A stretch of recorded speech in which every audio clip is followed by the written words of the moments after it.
dijimos que para estudiarla la dividiríamos en partes o en segmentos, que eran el hombro, el brazo, el antebrazo y la mano.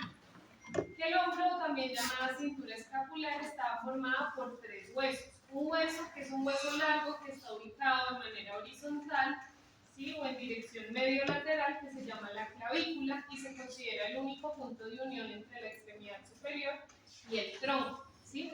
La clavícula se mueve con el hombro, ¿sí? O sea, ya no está fija. Y tiene dos articulaciones. Una articulación medial que se llama, ¿cómo, Sebastián? La medial. El nombre de la articulación. ¿Con qué se articula? Mira el modelo.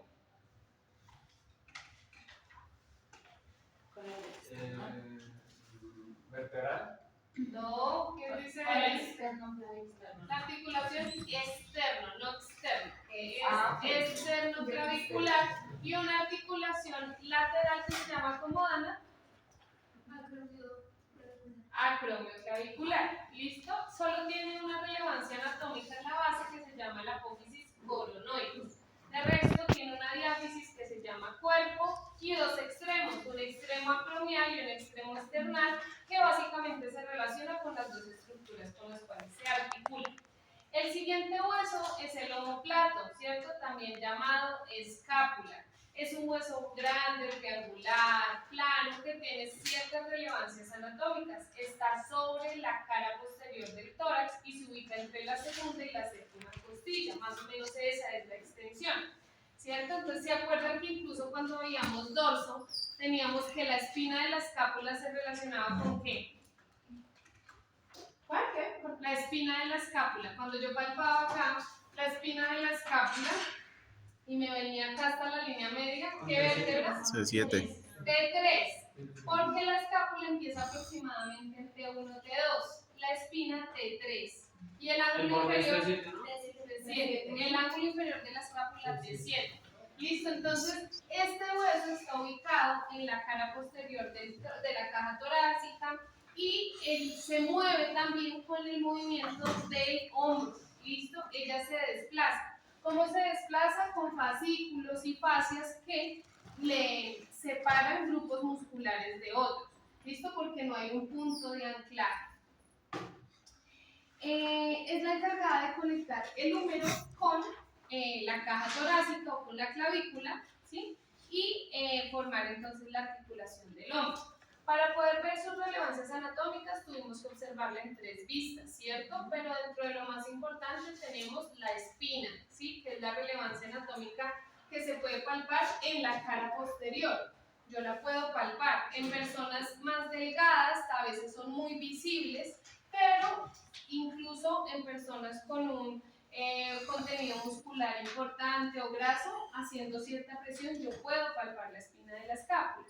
¿Listo? Esa espina de la escápula me divide eso en dos fosas, que se llama, la fosa que está por encima de la escápula se llama ¿cómo? Por encima de la espina, perdón, supraespinosa.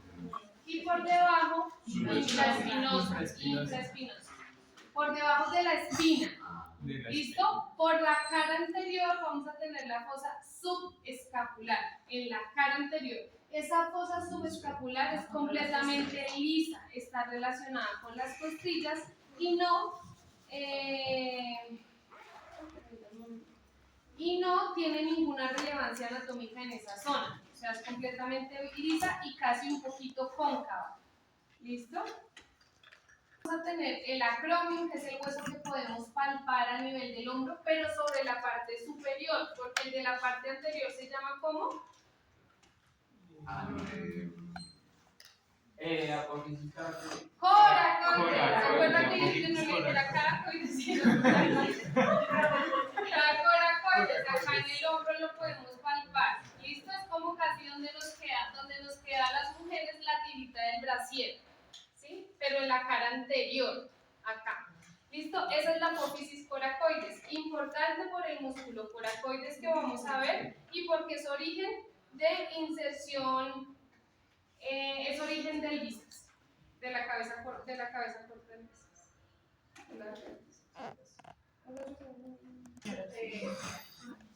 Listo. Tenemos también la cavidad glenoidea. ¿Listo? La cavidad glenoidea es la zona o la superficie articular para la cabeza del húmero, ¿cierto? Yo les decía ayer que era así a las veces de acetábulo, pero en el hombro. Es menos cóncava, menos congruente la articulación, pero más móvil, ¿cierto? Entonces, pero también más inestable. Para mejorar esa estabilidad existe un anillo de fibrocartílago que se llama ¿cómo? Labrum. El anillo de fibrocartílago se llama labrum y es como un menisco.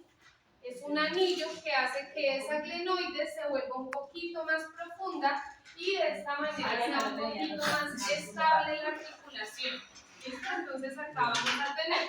En la cadera también lo tenemos, se llama borde acetabular, pero no tiene esa función específica porque esta articulación sí es bastante congruente, es decir, tenemos una concavidad con una convejidad que articula perfectamente. Acá no, acá tenemos una convejidad, pero esto es bastante plano, que es lo como sucede en la rodilla. Entonces lo que se hace es poner, o anatómicamente existe un reborde de fibrocartílago que es como un menisco en la rodilla, pero acá en el hombro o en la glenoides, para generar mayor congruencia articular.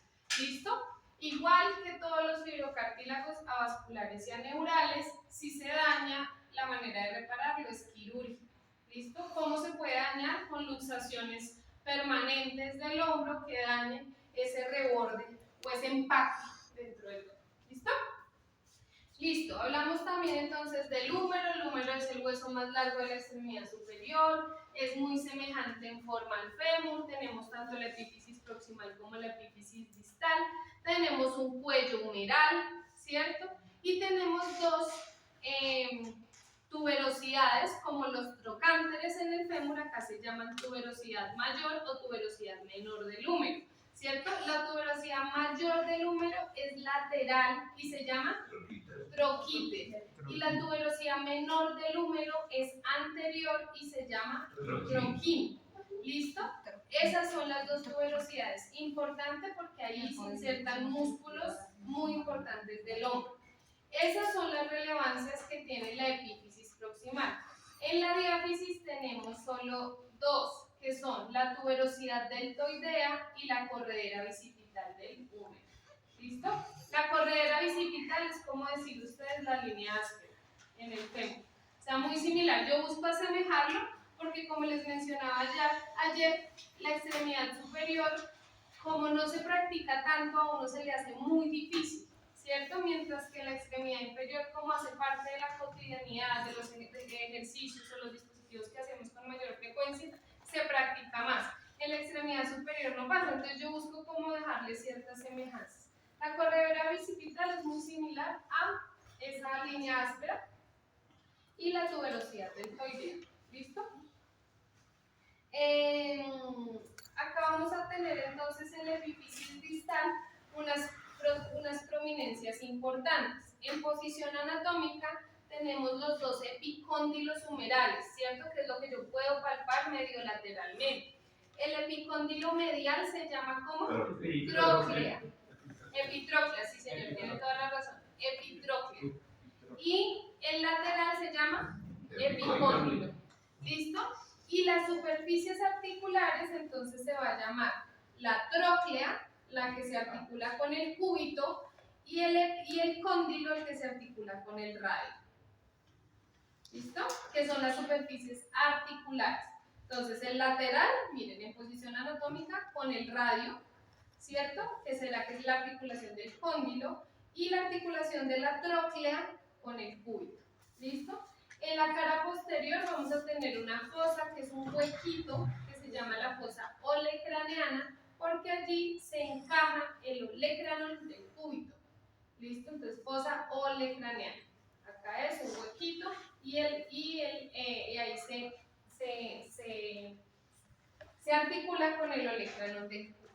¿Listo? Articulación húmero radiocubital o húmero radioulnar para la articulación del cúbito.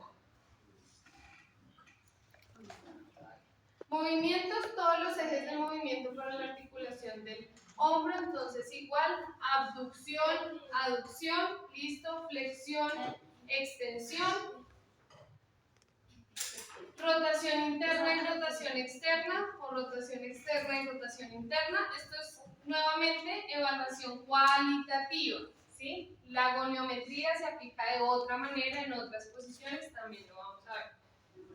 Y circunducción como movimiento combinado que requiere la interacción de todos los movimientos del cuerpo. ¿Listo? Bueno, entonces acá tenemos otra imagen del húmero un poco más grande donde podemos ver absolutamente todas las partes que les acabo de mencionar. Revisen por favor que las hayan anotado todas, importantes. Tal vez no está ahí la tuberosidad hidroidea, pero miren la corredera bicipital. Es como un surco. ¿Sí? ¿Que no nos puede compartir esos diapositivas? Busquen en un libro, antes hacían dibujos. No, me refiero a que eso usted lo encuentra en cualquier página de internet porque eso es copiado de internet. Yo busco las imágenes y las pongo. Lo que pasa es que eso no se aprende así. La anatomía se aprende con repetición. Desafortunadamente, digo desafortunadamente porque no es muy apropiado aprender sobre la memoria, ¿sí? Yo por eso busco hacer algo comparativo o algún ejercicio que a usted le permita tener un poquito más de cercanía con el hueso y poder identificar la relevancia. Yo dibujándolo me aprendo eso, pero es que no alcanzo a ver nada. Siga, profe. Por eso, libros acá de anatomía y por montones de imágenes por otro lado están en internet. O sea, la recomendación es que ustedes hagan su atlas. Lo hicieron en segundo, en tercer trimestre que empezamos a ver músculos. Pues estoy segura que para la extremidad superior, que es más compleja nuevamente porque no es de la cotidianidad, es importante que lo hagan también. ¿Listo? Igual como les digo, vamos a hacer un taller de papelitos, entonces váyanse familiarizando con estas zonas porque pues igual les puede salir. ¿Listo? ¿Qué más les iba a decir? Entonces, pues nada, hay demasiados libros que nos pueden servir. Bueno, esto todavía no lo vamos a hacer. En el antebrazo tenemos lo siguiente, dos huesos. ¿Listo? Acuérdense que el antebrazo es como si fuera la pierna en la extremidad inferior. ¿Listo? Tenemos dos huesos. En posición anatómica, el hueso medial es el cúbito y el hueso lateral es el radio. Siempre piensen que el pulgar es la antena del radio porque se articula directamente con este hueso. ¿Listo? Entonces la antena del radio. En posición anatómica vamos a tener cúbito y radio. ¿Qué tenemos nosotros en estos huesos? Si empezamos con el cúbito, él tiene una cabeza grandota, ¿cierto? Que es como una pinza, porque en realidad tiene esta forma. Y es que se articula con la cavidad o la fosa olecraniana. Esta zona se llama el olecrano, ¿sí? Ese olecrano no es lo que yo me puedo palpar acá en el codo. Esa prominencia, esa protuberancia es el olecrano. ¿Listo? Luego voy a tener la diáfisis, ¿sí? La diáfisis del cúbito. Cuenta el chiste de César.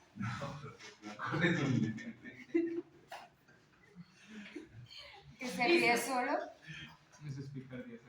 Sí, eso es. Bueno, entonces tenemos acá el olecrano y que se articula en la fosa olecraniana. Tenemos la diáfisis o cuerpo del cúbito y en la parte inicial vamos a tener algo que se llama la apófisis estiloides. Las apófisis estiloides son estas que ustedes pueden ver en las muñecas, ¿sí? Esta más prominente es la del cúbito.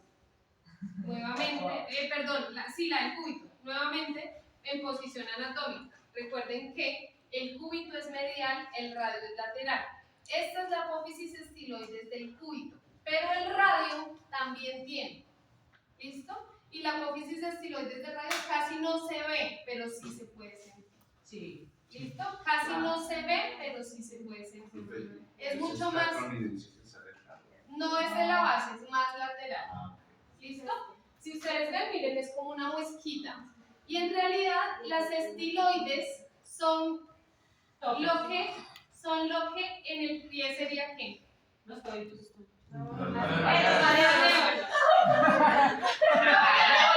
Ni siquiera son tu brillo. ¿De qué fue puta?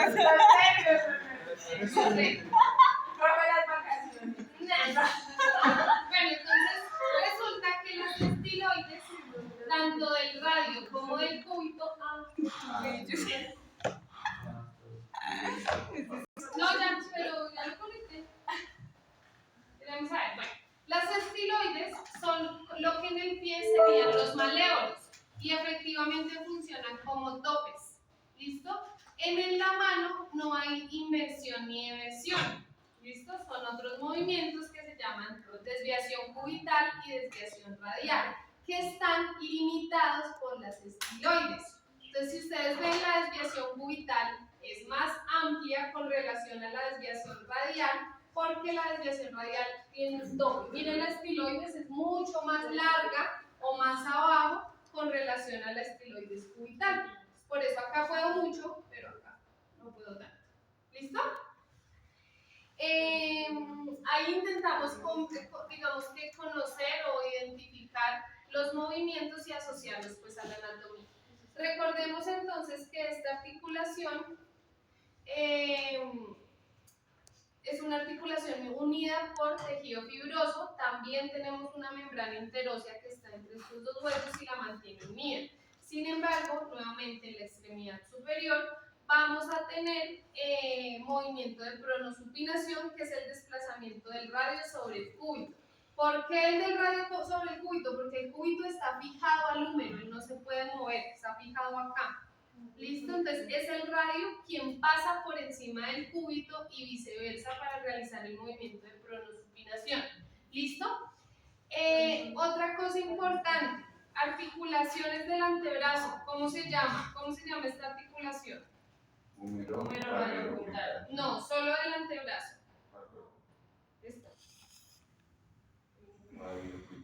Radio cubital. Radio cubital proximal y radio cubital distal, porque tiene dos puntos de unión. ¿Listo? Radio cubital proximal, radio cubital distal. ¿Listo? El mayor porcentaje de pronosupinación se da en el tercio distal del antebrazo.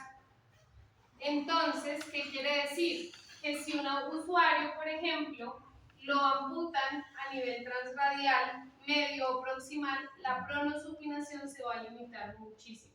Mientras que si un usuario es desarticulado de muñeca, casi que va a tener la pronosupinación completa. ¿Listo? Entre más largo el muñón, mayor pronosupinación va a haber, entre más corto, menos. ¿Listo? Eso en cuanto al antebrazo. En el radio solo vamos a tener la cabeza del radio, solo la cabeza. Vamos a tener el cuello del radio justo por debajo de la cabeza. Ustedes van a ver que es un cuellito más delgadito. El cuerpo, la diáfisis y las estiloides. ¿Listo? Siempre piensen en las estiloides como si fueran los maléolos. ¿Listo? Que son esas muesquitas que nos estabilizan la articulación.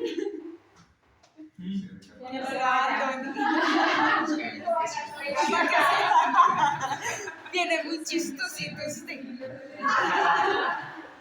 Listo, entonces, eso en cuanto a los huesos del antebrazo. ¿Listo? Ahora, no los quiero preocupar con los músculos, pero si quieren ver esta imagen. No, listo. Entonces, el antebrazo solo tiene un movimiento que se llama el movimiento de pronosupinación. El del movimiento de flexo-extensión del codo no es del antebrazo, es del codo, ¿cierto? Que son 3 huesos los que se unen ahí. Pero en el antebrazo, es decir, solo la articulación radiocubital realiza el movimiento de pronosupinación. ¿Listo? Recordemos que el movimiento de pronación es este y el movimiento de supinación es este. ¿Listo? Señor. Yo no entendí la pronosupinación y movimiento la hace la articulación radiocubital distal. Las dos. Lo que pasa es que en mayor proporción la distal. ¿Listo? Siempre la pronosupinación se da en este tercio, ¿listo? Además que se da en las dos articulaciones, pero se da en este tercio. Cuando ustedes vean músculos se van a identificar el músculo pronador cuadrado y van a ver dónde está. Y van a identificar el músculo pronador redondo y van a ver dónde está. Está del tercio medio hacia abajo, que son los músculos más fuertes para realizar ese movimiento, ¿listo? Pero acá ya no tanto, y además también está relacionado con el espacio. Miren, entre más separado esté este hueso, mecánicamente hablando, pues mayor rango de movimiento va a haber. Estos dos ya están muy pegados, ¿cierto? Entonces, si yo dejo el muñón o corto acá, pues mire el espacio que tiene para la pronosupinación, es mínimo, mientras que acá sí es más amplio. ¿Listo? Entonces, se dan las dos en la articulación radiocubital, tanto la proximal como la distal, pero en mayor proporción en el tercio distal. ¿Listo?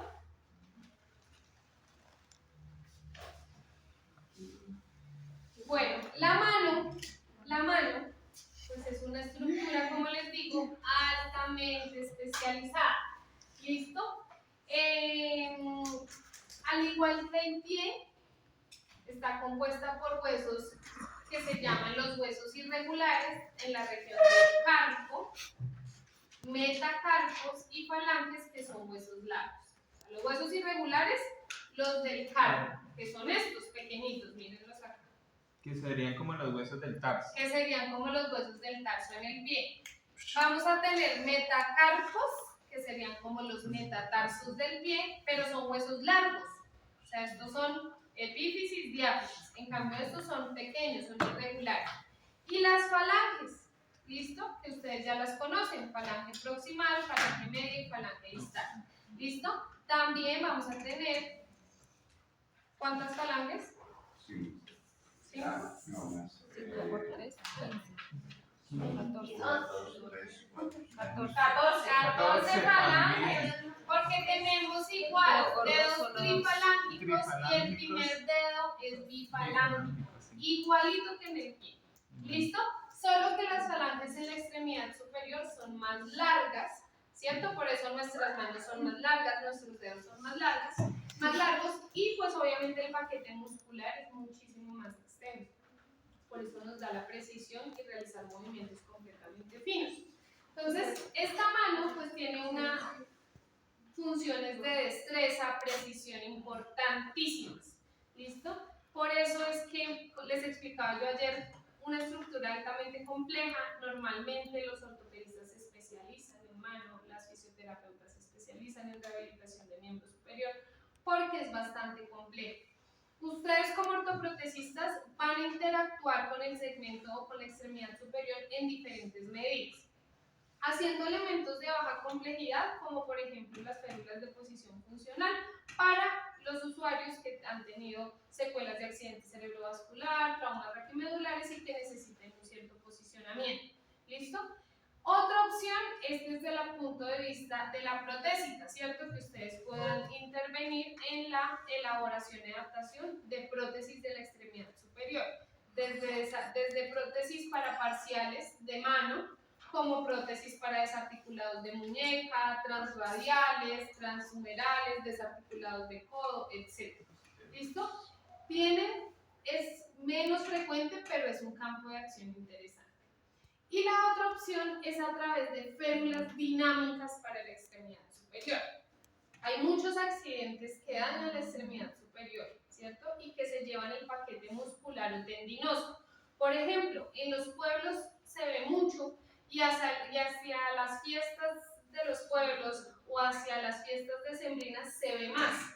Y es que en el medio de los tragos hay peleas con machete. Sí. No, y hay muchísimas personas, pero más. ¿Pero en dónde? ¿Que tampoco? Con machete, no. Debería subir y preguntar. Eso presiona también para que los contraten. Qué miedo. ¿Qué dijo? ¿Qué dijo? ¿En la clase? Ay, bendito Dios, profe, que me irá hablando en serio. No hay problema. O sea, igual en el horario parece mucho. Estos son los tendones, los que nos marcan aquí. A todos se nos marca. Esos son algunos tendones que son extensores de los dedos. Ya te doy la palabra. Pero entonces lo que va a pasar es que en ese momento de la pelea con machete, se manda el machetazo y la persona por protegerse coge el machete. Se lleva todos los tendones flexores. ¿Listo? Los tendones flexores. Pero los tendones, como están unidos, parecen cauchos. Cuando se cortan, ellos se recogen. ¿Sí? Entonces, en la cirugía lo que hacen es unir tendón a tendón. Eso se llama una tenorrafia. La tenorrafia es la cirugía de unir tendones. La tenorrafia puede ser de tendones flexores o de tendones extensores. ¿Listo? De tendones flexores o de tendones extensores. Entonces, ¿qué pasa? Es más frecuente romperse los flexores. ¿Listo? En este tipo de accidentes. Pero los extensores también se pueden romper de alguna manera. Digamos, me cubrí así y me pegaron el machetazo acá. Digamos, ¿sí? Pero existen otros mecanismos de lesión. Entonces, ¿qué va a pasar? No, la pólvora le explota toda la mano. Sí. Entonces, tenemos que el cirujano lo que hace es unir tendón a tendón. Y cuando lo une, la mano queda acá. Entonces, la férula lo que hace es ayudar a extender los dedos de a poquito. Entonces, hay férulas para tenorrafia de flexores, férulas para tenorrafia de extensores. Las vamos a buscar para que ustedes las identifiquen y si se las llegan a encontrar algún día en la vida, digan, oiga, yo la puedo hacer, hagámosla o... Ojalá que te dé como unas... Hay muchos diseños. Hay unas que incluso tienen esta posición y acá le ponen un tope para que el paciente pueda estirar los dedos hasta este punto y no vaya a romper los tendones después de la cirugía. Hay otra que es acá y acá tiene unos cauchos y se le ayudan a extenderla. Hay otra que los cauchos son acá para poder hacer ejercicio hacia los flexores. No, eso es, hay varios, o sea, en realidad esas férulas son bastante... Depende del objetivo. Depende del objetivo y de la creatividad a sí mismo de poder identificar cómo la pueden andar. ¿Listo? Pero la mano es supremamente especializada, supremamente delicada, entonces, pues para que lo tengamos presente. Muchos músculos, muchos ligamentos, muchos.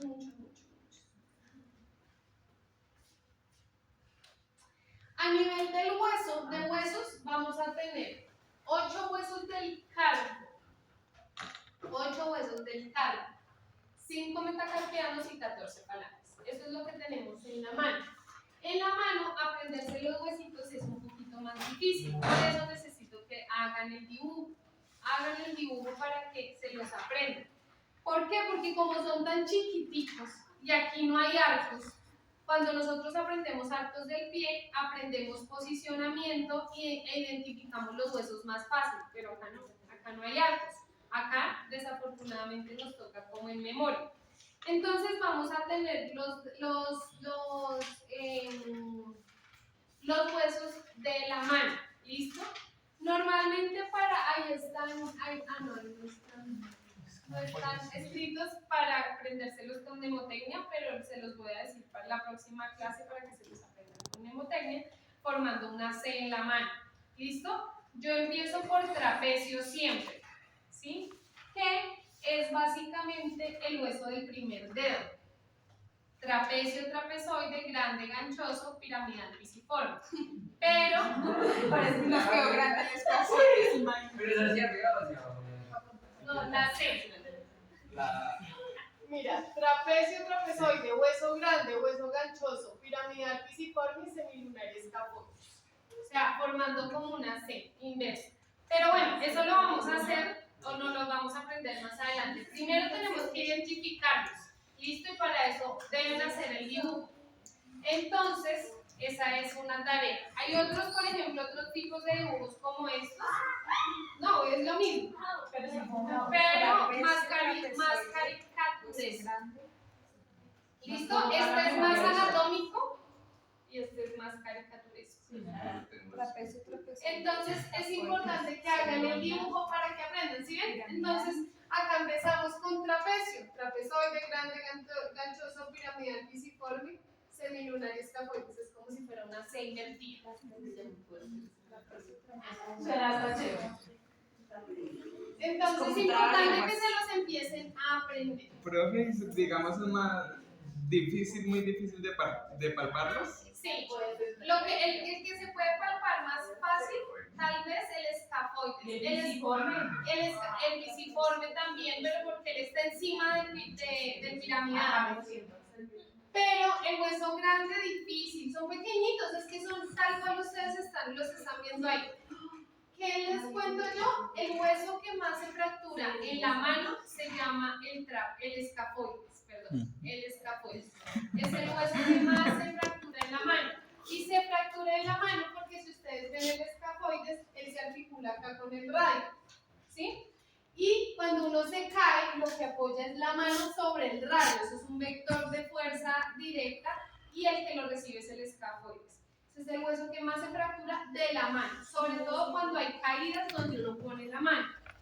Cuando no se fractura el escafoides, se fractura el radio y el cúbito, pero ya los otros huesos son muy pequeñitos para generar pues, fracturas específicas. Y es el más difícil de soldar. No, es que es pequeño, es muy pequeño, no se logra inmovilizar fácilmente, requiere procesos quirúrgicos para poderlo fijar dependiendo del tipo de la fractura y pues es bastante limitante por ser en la mano, entonces es complicado. ¿Listo? Profe, y lo que me comentaban a mí los cirujanos es que el escafoides solamente tiene un punto de irrigación y por eso es tan difícil de que solde, que es, por ejemplo, en el caso mío, que también tengo fracturado el escafoides, puede morir una de las partes porque el hueso se separó totalmente. Entonces la irrigación no llega como en los otros huesos de la mano que tiene irrigación por diferentes sitios. El escafoides solamente tiene un punto de irrigación. ¿Sí ve? Complicado. La mano es difícil. Listo. Los dedos de la mano también se nombran por números. ¿Listo? Igual que en el pie. También se nombran por números. Y se nombran de lateral a medial. Primer dedo, segundo, tercero, cuarto y quinto. El gordito es el primero. Siempre es el primero. Es el primero tanto en el pie como en la mano. Porque si ustedes se dan cuenta en posición anatómica, el primer dedo o el dedo gordito queda lateral, mientras que en el pie el primer dedo o dedo gordito queda medial. Este es el primer dedo siempre. ¿Listo? También en la mano pues reciben diferentes nombres. Pulgar, Anular. Anular. ¿listo? También. Clínicamente, pues lo ideal es nombrarlos por primero, segundo, tercero, cuarto y quinto. Aunque los músculos, ustedes van a ver que, por ejemplo, van a encontrar como abductor propio del pulgar, ¿cierto? Entonces, pues ahí igual hace referencia al primer dedo, aunque es necesario. Lo que no está, digamos que pulgar es muy bien dicho, pero índice, corazón, ¿listo? Índice, corazón y nada de listo. Listo, no los voy a poner por músculos todavía. La tarea para la próxima clase, señoras y señores, son los dibujos de los huesos de la extremidad superior. Los dibujos de los huesos, clavícula, escápula, húmero, radio, cúbito y mano. ¿Listo? Pero dibujos bien decentes, con nombres, bien hechecitos, ¿sí? Claro, aprovechen que ya vinieron, saquen los libros de la biblioteca, háganse los dibujos bien claros.